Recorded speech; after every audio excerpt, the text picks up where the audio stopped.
in a ship to New York, and they held us up in New York for a couple of days, we think. Then we took a train. Was this 1945, do you think? Or? Probably was. Yeah. Then we took a train, and the bunch I was with, we landed in Calgary. There might have been lots of BC guys going further. I don't really know, but that's where I got out there for a while, just before Christmas then. And I think about a month after Christmas, I come back and got released. Most of us got released, I know, but you know, I don't know if ever, there might be one or two who stayed with the Army, I don't. But I felt, well, maybe a little mixed up, you know. It just that you've been away for 5 years or so, and people didn't ask too much about it, no. And it was something, you know, you're kind of lost for a while, you know, just as far as actually, I don't know if everybody was, but I felt a little lost, because I used to, before that I would go out and get a job or something, you know, and I was kind of a little lost. I didn't know what kind of a job I'd want, you know.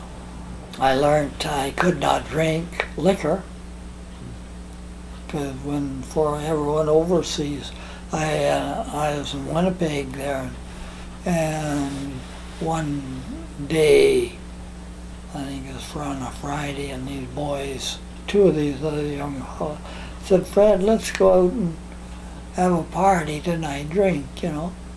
And I said, "Sure, I sure think."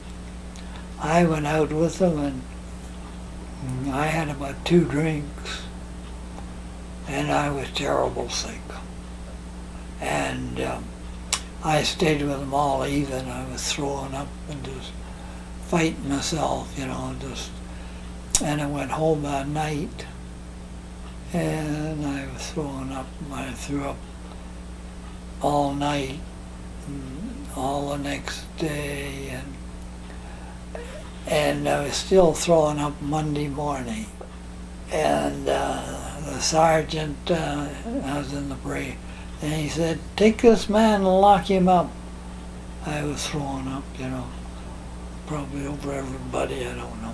And they took me and guardhouse, and I met one day the other officers saw the boys taking me, locked me up, and he come walking over, he said, "You know, Fred is a very sick man. You better take him to a doctor. I know you were told to lock him up, but you take him to a doctor. A man needs help." So the boys took me to the doctor and released me there at the doctor's office. And I went in and seen the doctor for a while, and he talked.